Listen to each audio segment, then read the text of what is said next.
Je vais vous demander de vous réunir dans un espace commun. Je vais compter de 1 à 3 et à 3, vous vous rejoindrez, parfaitement entouré de votre sphère. 1, 2 et 3. Est-ce que vous vous êtes rejoints? Très bien. Maintenant que vous êtes les uns à côté des autres, vous allez observer vos corps. J'aimerais que vous regardiez votre corps éthérique.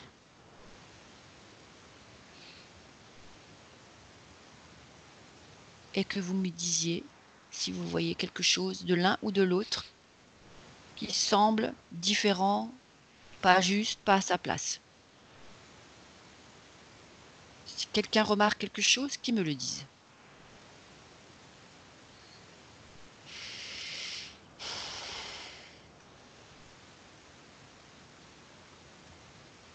Je vois que tout va bien.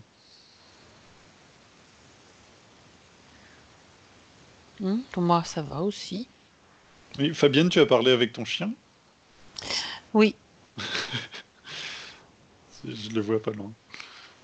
Mais oui, il a l'air d'aller bien. il est encore à proximité et voilà. Et même mon mari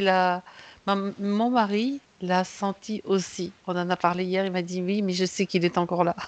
Ah, mais c'est extraordinaire, quoi. Ouais, il est en train de se faire introniser. C'est trop cool. Alors, Carole, oui, Moi, c'est pour écoute, partir sur une belle terre. ouais, je ne vois rien Non, tout va de bien. Dissonant. Ok, désharmonie, harmonisé. maintenant vous allez observer votre corps bouddhique.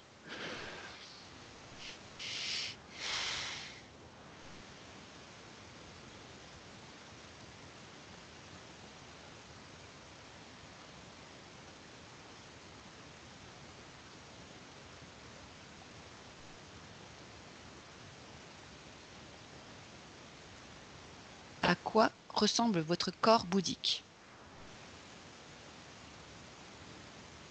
Et si vous deviez le situer autour de vous, à quel emplacement vous le verriez? Est-ce qu'il y a un mot qui le définirait? Un mot.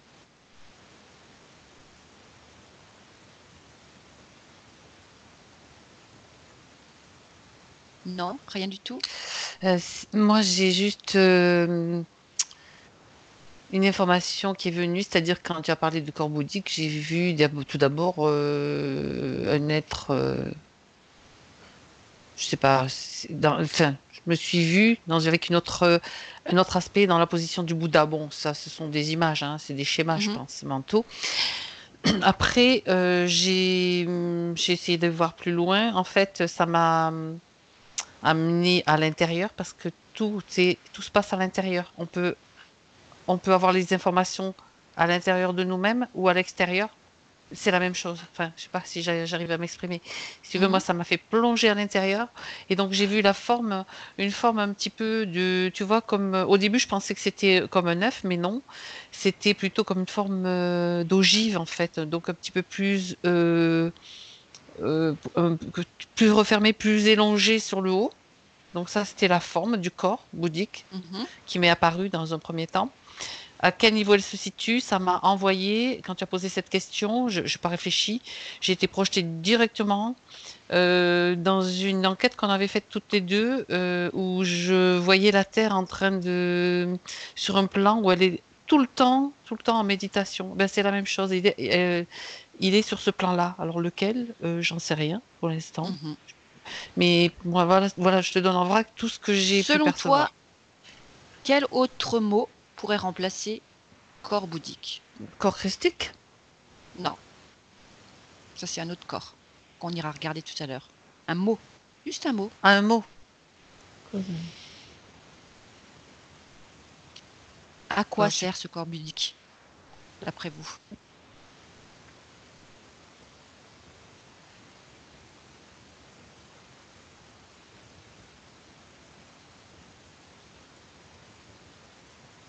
ben, c'est celui qui permet un certain niveau de...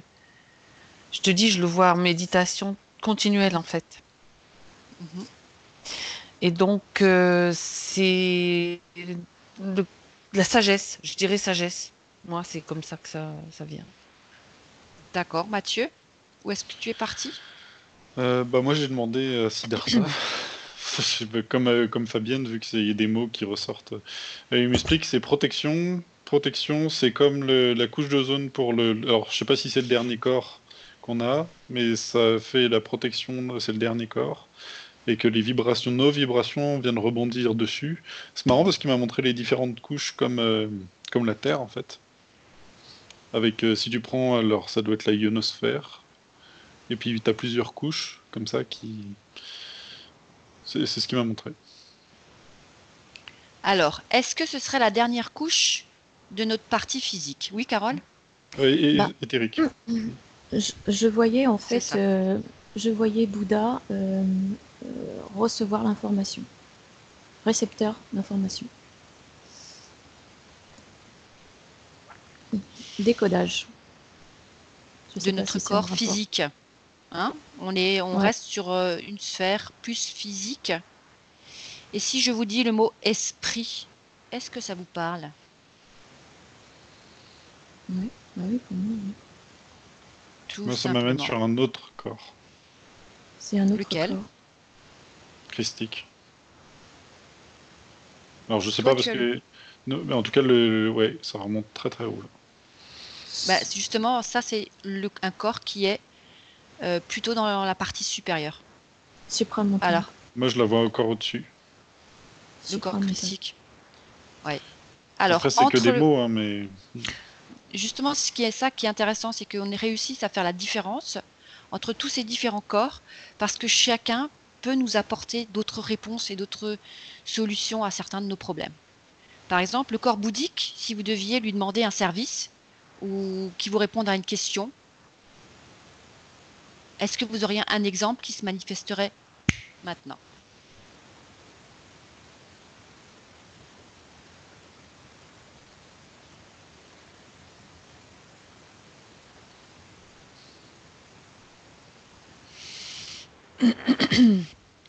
Alors, je sais pas du tout si c'est si ça correspond à ta question, mais pendant que tu parlais, je voyais comme le corps bouddhique vraiment le corps bouddhique qui était, je vais en dire comme une couche. Alors bon, c'est comme ça que je l'ai perçu, comme s'il était au-dessus du mental, du corps mental, au-dessus, il fait la transition entre le corps mental et puis un autre corps. Bon, je sais pas lequel. Le Et quand tu causal? as dit, hein, ouais, je l'ai vu un petit peu, mais c'est difficile parce que moi, ce que je perçois, c'est qu'il peut se déplacer. C'est pas fixe. C'est pour ça que je suis un petit peu dérangée par des C'est pas grave, concepts où demande-lui si tu vois qu'il se tu dois déplace, caser tu vois, pourquoi il se déplacerait. parce que ben, les informations, pardon, les informations, ben, parce que ça fait partie de ses capacités. Ça fait partie tu vois, c'est comme un ascenseur, tu te déplaces d'étage à étage, la communication entre les diverses couches. Moi, enfin, c'est comme ça que je le perçois, c'est difficile à Tu veux expliquer, dire mais que quand on utilise notre corps bouddhique, il s'enflerait? Il prendrait plus d'espace? c'est pas le mot enflé non, ce mot enflé ne me va pas du tout. Il peut aller, chaque corps. Tu vois, on peut les imaginer comme superposés les uns aux autres, mais aussi comme imbriqués les uns dans les autres. Et Mhm. puis chacun peut aller. C'est comme un ascenseur. Tu as besoin d'une information là, hop, tu vas la Exactement. chercher. Tu vois, Ça me plaît bien. c'est pour ça que quand tu dis enflé, non, non, je vois pas. Ça me dit, mais alors non net, quoi. Enflé, pas dans le sens péjoratif, bien sûr, ça veut dire qu'il prendrait plus de place, tu vois, au moment où Il on peut l'utiliserait. prendre plus de place au moment où tu en as Voilà. besoin, au moment où tu. Bien sûr. On ne compare pas notre corps bouddhique à une grenouille qui veut se faire aussi grosse que le bœuf. Évidemment. Ben oui, Ok. tu sais, les mots. Euh, L'un de vous a encore une idée, un exemple d'utilisation de ce corps bouddhique? À quel moment de notre existence, par exemple, on pourrait lui faire appel à lui?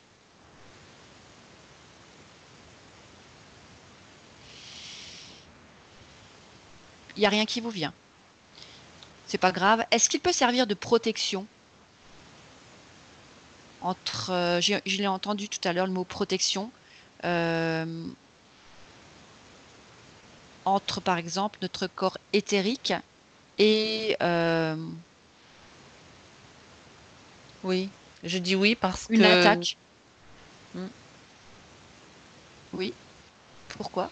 Je sais pas si quelqu'un veut de répondre déjà. Vas-y, En- Fabienne, vas-y. Euh, Vas-y, Carole, parce que tant que j'affine ma perception, tu peux Ouais. répondre s'il te plaît. En fait, je vois le corps bouddhique être le filtrage de l'information et en fonction de la connexion que l'on a avec son corps bouddhique, donc et puis c'est en rapport aussi avec son alignement, le filtrage va varier plus ou moins. Et je vois en fait comme si, par exemple, on va prendre un cas de moyenne réception d'informations, le reste de l'information va s'écouler sur le corps bouddhique. C'est Mhm. comme ça que je le vois. Oui. Donc c'est comme une sorte de filtre de protection. Ouais. Ok. C'est le corps bouddhique, en fait, le reste de l'information, si tu veux, va s'écouler, comme si c'était de l'eau fluide sur le corps. Ce qui n'a pas été trié, tu veux dire? Ce qui n'a pas été trié dans l'information. Ouais. Très bien. Diane, j'ai En un truc fonction. très intéressant, si tu veux. Ah, désolé, Vas-y. Carole, je pensais que tu avais fini. Non, non, c'est bon. Je suis avec Siddhartha et en fait, il me dit c'est une protection, mais pas de l'extérieur pour l'intérieur, mais de l'intérieur pour l'extérieur. En fait, c'est comme si, en fait, on se dit, bah, ça protège de tout ce qui peut venir vers nous, essayer de nous attaquer, mais en fait, il m'explique que ce que l'on émet comme pensée va ne... Alors attends, sur différents plans, en fait, cette couche est plus perméable et permet en fait de visualiser et de créer dans notre entourage ce que l'on souhaite. On pense à je sais pas, un gâteau, il apparaît. Et ça nous protège, ça protège les autres de nos pensées à nous, en fait, sur Terre. D'accord, tu veux dire que c'est pour qu'on se retrouve pas tous à créer des choses complètement inutiles juste parce qu'on y pense. Alors, il me dit que dans la 3D, ce n'est pas possible, enfin, c'est très limité. Oui. Mais que oui, et c'est la raison aussi pour laquelle les choses se retournent contre nous. Si on pense quelque chose de négatif, en fait, ça fait comme la couche d'ozone, en fait. Donc, si on émet quelque chose, bah, ça va rebondir, ça rebondit les rayons du soleil qui viennent de l'extérieur, mais ça va faire exactement le même principe de l'intérieur. En fait, c'est un petit peu ce qui nous permettrait de comprendre le pouvoir de l'intention ou Mhm. la pensée positive. Ce serait à ce niveau-là que ça se placerait. Mm. Très bien. Je rajouterai comme à ce que viennent de dire Carole et Mathieu, que Carole a parlé de filtre, donc dans un sens, et ça correspond un peu à ce que dit Mathieu, mais un peu plus élaboré, c'est aussi le filtre dans l'autre sens. C'est dans les deux sens le filtre. Pour justement éviter que nos pensées ou qui est un petit peu dissonant filtre trop. Voilà, ça fait comme un filtre dans les deux sens. Il me Très bien. montre si jamais il n'y avait pas ce filtre, surtout quand on sera, parce que pour l'instant on est en 3D, donc ça va, mais si on était dans une autre dimension, Ça. ce serait le chaos pas possible. Mm. Et ce qu'il dit, pour ceux de l'extérieur, nos intentions sont claires. C'est-à-dire qu'on ne peut pas mentir là-dessus, et ce serait catastrophique. C'est-à-dire que on a tellement des mauvaises intentions au jour le jour. On est protégé par justement ça qui nous protège que ça se réalise. Si jamais tout ce dont on pense devenait réalité à l'instant, ce serait catastrophique. On ne pourrait pas gérer tout cela. C'est catastrophique pour les autres, mais aussi pour nous. Et que finalement, alors, ça, comment formuler ça? Il y a beaucoup de gens qui nous demandent pourquoi les vérités sont, moi je pense pas qu'il y ait de vérité, mais sont filtrées. Et en fait, c'est parce qu'on n'arrive pas à gérer déjà le peu de choses que l'on comprend, ou qu'on pense comprendre, ce qu'il dit. Parce Et qu'en fait, c'est que, pardon, oui, vas-y, j'ai mettre de perdu. l'ordre dans ses pensées en permanence, être dans l'état de pleine conscience nous permettrait Oui. justement de nous préparer à cette autre Ouais, dimension dans laquelle nous allons être. Si on pouvait être juste, bon là il est même en tant qu'humain, on est concerné aussi, mais juste 1 minute dans l'amour le plus absolu, c'est déjà énorme pour un être humain. Et on est aussi dedans, hein, c'est pas une question de jugement. Alors que c'est ce qui nous est demandé Là, on essaie de savoir ce qui va se passer et anticiper. Et c'est comme expliquer à une fourmi ce qui se passe autour de lui. Pour eux, c'est ridicule. Mais juste si nous, on pouvait limiter, observer notre pensée, se rendre compte que on est pas forcément bienveillant au jour le jour, se rendre compte que sous couvert de, de beaux adjectifs, en fait, on dit des choses qui sont limitantes pour autrui, et juste d'observer et de réussir à faire juste une journée sans avoir aucun jugement. Et jugement, ça peut être dans les deux sens, encore que là, c'est surtout dans le sens limitant pour les autres et pour nous-mêmes. Parce qu'en fait, tout ce qu'on... C'est comme si on dit «Ah, cette personne, elle m'emmerde», qu'est-ce qui se passe, en fait, dans l'éthérique, en fait. Et... Bon, il me montre, Bah, c'est rigolo. justement, c'est intéressant. Regarde justement ce qui se passe quand on prononce quelque chose de cet ordre. Bah, c'est limité à cause de tout la 3D et tout ça, mais sinon, ce serait vraiment catastrophique. C'est comme ce qu'on voit avec les entités quand on leur disait, bah, tu danses, elles dansent. Et... Encore que c'est pas dans sa sphère, mais là, on le ferait sur nous-mêmes. Alors, est-ce que cette séparation qui va avoir lieu entre les dimensions terrénales, c'est-à-dire que comme la Terre va se séparer d'elle-même, emmener avec elle ce qui est, entre guillemets, lumineux, et laisser derrière elle ce qui est plus lourd, plus dense, basse fréquence, quelque chose qui est comme mort, est-ce que ce ne serait pas justement euh, nous permettre de prendre conscience de ce qu'on dit? C'est pas vraiment ce qu'on dit, mais c'est ce qu'on pense. Et, Oui, ce qu'on dit à l'intérieur de soi, pardon. C'est la pensée, l'émotion, parce qu'il ne faut pas oublier que l'émotion va de pair. La maîtrise des émotions est aussi importante que la maîtrise de la pensée. En fait, il vaut mieux tuer quelqu'un par accident, mais avec de bonnes intentions, c'était pas de ta faute, t'as pas fait exprès, plutôt que de aider quelqu'un avec l'intention de l'unir. C'est comme si ça se créait sur un autre plan, en fait. Et c'est d'ailleurs, alors là, je vois les jeux vidéo. Ça crée des choses, en fait. Le jeu vidéo crée quelque chose. Bah, tu veux la mort de... Même si c'est pas aussi intense, mais il y a quand même quelque chose qui en résulte. Ah oui, parce qu'il y a une émotion qui grandit à l'intérieur du joueur, de l'ordre de la hargne, enfin selon le jeu qu'il fait, quoi, évidemment. Ok, bon, bah, c'est très intéressant tout ça. Ça nous montre qu'on a encore énormément de travail sur soi. Et être dans le non-jugement, c'est ce qui m'explique qui est Oui. plus important. C'est une sorte de neutralité. Et alors, si on n'est pas forcément jugé positivement, à la limite, c'est pas une mauvaise chose. Encore que mauvais pour lui, ça n'existe pas, mais en tout cas, d'être dans le non-jugement. Ouais. Et en fait, se dire que à la place de la personne, on ferait certainement la même chose. Et on le fait tout le temps, parce que là, il me montre même moi, où je vois quelqu'un qui est en surpoids, et puis on dit, bah, t'es sûr, tu vas aller manger, là? Et d'un coup, c'est un jugement, en fait. Alors qu'il y a peut-être des raisons qui fait que dans sa situation, on serait exactement dans Exactement. la même posture.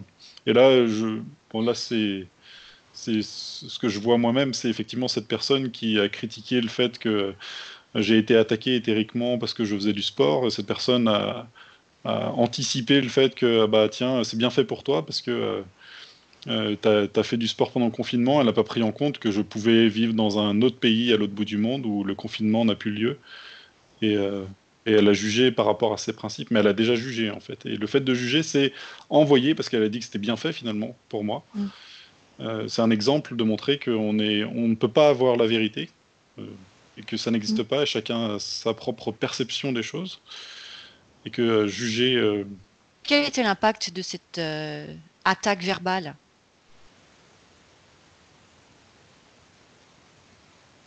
C'est le jugement. C'est le jugement. Oui. Mais en fait, Carole? tu projettes une intention. Désolé. Ouais, ouais. Non, non, tu l'as dit, hein, c'est la projection d'une force qui vient C'est comme si c'était en fait au même titre qu'un boulette, arme. quoi, qu'une arme, exactement. Et tu vois cette projection-là, cette force qui s'amplifie avec la distance et qui, qui prend donc sa force dans la distance et qui vient percuter le sujet. Donc dans le cas-là, Mathieu. Et en même temps, si tu regardes bien jusqu'au bout, la résonance que ça crée, c'est qu'à l'intérieur de toi, tu as cette partie qui résonne en tant que jugement. C'est-à-dire que toi aussi, tu es en mesure de juger, même si tu surveilles tes pensées, même si tu surveilles, il reste encore quelque chose. Donc, Mhm. moi, ce qui me vient, c'est il faut rectifier sans arrêt, rectifier, rectifier. C'est-à-dire que il me vient toujours cette méthode du Ho'oponopono, de Mm. rectifier la chose, ce que je vois à l'extérieur de moi qui vient frapper, me frapper, c'est que je l'ai à l'intérieur et je vais C'est rectifier ça ça. aussi, oui. Mhm. Absolument. Et c'est marrant parce Ouais. que je vois aussi qu'à chaque fois qu'on émet une critique sur quelqu'un, c'est comme si ça en dit plus sur la personne qui émet la critique que sur la personne critiquée.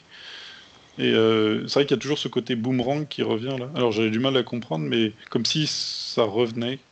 Finalement, Ah, c'est comme une sorte de, oui, une sorte de moi, je le retour de vois, manivelle. ouais, je Mm. le vois pas forcément comme ça. C'est-à-dire qu'en fait, toutes les choses sont à leur bonne place. Je veux dire par là que si tu as reçu cette agression, c'est qu'il y a une part de toi, effectivement, comme dit Fabienne, qui est en résonance. Donc, quelque part, c'est toi qui as émis cette force inconsciente pour qu'on vienne t'agresser. Est-ce que Pour Mm. que tu tu... puisses le corriger. Voilà, Aussi, ouais. Parce que ça peut être exactement. aussi parce que C'est un finalement, double. lui, il me regarde et il me fait un petit clin d'œil. Alors d'ailleurs, j'ai vérifié que c'était bien lui. Mais parce que finalement, c'est aussi c'est là où il faut remercier des fois C'est ça. La Les compassion. ce attaques. genre de choses, parce qu'en fait, c'est Ouais. aussi une capacité pour nous en tout cas une possibilité. Mm. Et En qu'est-ce que vous pensez du remerciant. pardon? Pardon. En remerciant justement, j'allais y venir, en remerciant justement Diane et en prenant conscience de tout ce qu'on vient de dire là, eh bien justement c'est là que ça t'ouvre au pardon et le pardon ça transmute. Mm. Est-ce que dans ce cas de Alors, figure très le précis, pardon, c'est super. Là. Bah, alors là, je vois tout de suite, j'aime bien. Alors, j'aime bien. En fait, c'est une des nuances de l'amour. Et ça me montre que pour un seul mot, parce qu'on limite avec nos mots, il y a beaucoup. C'est comme s'il y avait les 5 nuances d'amour. Alors, ça ferait un beau film. Mais en fait, ça faisait comme si dans ce mot-là, il s'est contenu une large palette de plusieurs différentes énergies et qu'on pourrait choisir. C'est ça. c'est ça. Est-ce que justement, ce serait pas le moment de se pardonner à soi-même aussi pour nos failles? Oui, bien sûr. On est tous miroirs. C'est toujours le moment pour faire ça. Et du coup, de renvoyer ce pardon à ceux qui ont pu nous faire du tort, inconsciemment, pas forcément délibérément. Étant donné que tu te pardonnes à toi-même, déjà, si tu arrives à faire ça, automatiquement, tous ceux qui ont pu te blesser sont pardonnés parce que, en fait, la seule personne à qui tu dois pardonner, c'est à toi-même finalement, Mm. d'avoir créé. Cette situation. Et voilà, c'est ce qui fait que si on a conscience de tout ça, on ne peut plus critiquer l'autre parce qu'il nous a dit quelque chose qui nous blesse, parce qu'il nous a fait mal. C'est ça. Je vais arrêter l'enregistrement pour ce J'ai quelque corps chose. bouddhique. Ah, pardon. J'ai Dis-moi. toujours Siddhartha qui insiste vraiment sur mettre comme un espèce de. Alors, comment ça s'appelle? Un devoir d'école. Voilà. Pendant Mhm. une journée, vous ne devez pas avoir, ou en tout cas, observer vos pensées et puis revenir sur tout ce qui pourrait être limitant pour les autres. Il me dit, c'est pas juste une phrase en l'air, il faut vraiment le faire. Et pour nous quatre, hein, c'est pas juste. Mhm. Voilà, il faut que chacun vraiment le fasse de manière appliquée et que en fait observer ses pensées et puis à chaque fois, même ça peut être très fugace, toujours comme la récupérer en fait, c'est ça qui montre. Comme si on avait des mains invisibles qui récupéraient un jugement qu'on avait fait à quelqu'un et d'arriver à regarder. Voilà, Mhm. voilà, s'il tenait à dire ça. Merci à lui. Gratitude, reconnaissance pour ce partage essentiel dans notre avancement à tous.